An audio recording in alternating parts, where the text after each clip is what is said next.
અરજી આપવા છતાં પણ કોઈ કાર્યવાહી કરવામાં આવ્યું નથી, જેથી કરી અસામાજિક તત્વો બેફામ બની ગયા હોય તેવું લાગી રહ્યું છે। જ્યારે પાંડેસરા પોલીસની કામગીરી ઉપર સવાલો ઊભા થઈ રહ્યા છે। આવા લુખ્ખા તત્વો પર ક્યારે લગામ લગાવવામાં આવશે તે જોવું રહ્યું। પાંડેસરા વિસ્તારમાં છેલ્લા ઘણા સમયથી લુખ્ખા તત્વોનો આતંક વધી રહ્યો છે।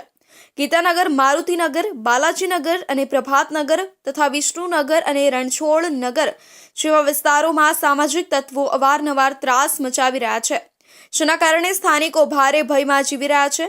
આ વિસ્તારના રહેવાસીઓ આ લુખ્ખા તત્વોના વધતા ઉત્પાત સામે અનેક વખત પાંડેસરા પોલીસ સ્ટેશનમાં ફરિયાદ અને અરજીઓ આપી ચૂક્યા છે, પણ દુર્ભાગ્યવશ પોલીસ દ્વારા કોઈ ઠોસ કાર્યવાહી કરવામાં આવી નથી।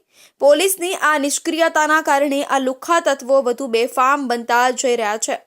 સાંજ પડતા વિસ્તારોમાં છેલ્લી ગલીઓમાં ગેંગનું ભેગું થવું, જોરથી બાઇક દોડાવવી, શરાબ અને ગાંજાના નશામાં હોબાળો મચાવવો, રાહદારીઓને ત્રાસ આપવો અને મહિલાઓ પર અભદ્ર ટિપ્પણીઓ કરવી જેવી ઘટનાઓ વધી રહી છે।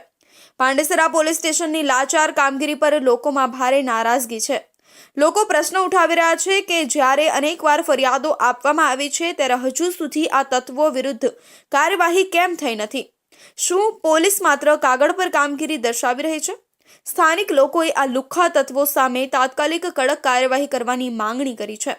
જો પોલીસ દ્વારા આ મામલે ગંભીર પગલાં નહીં ભરાય તો રહેવાસીઓ ઉગ્ર આંદોલન કરશે અને સીધા ઉચ્ચ પોલીસ અધિકારીઓ તથા સંસ્થાઓ સુધી ફરિયાદ લઈ જવાની તૈયારીમાં છે।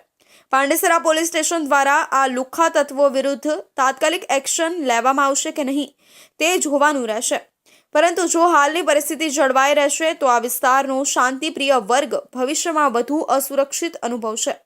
આ સમગ્ર મામલે પોલીસે શું પગલાં લે છે તે જોવું મહત્વપૂર્ણ રહેશે।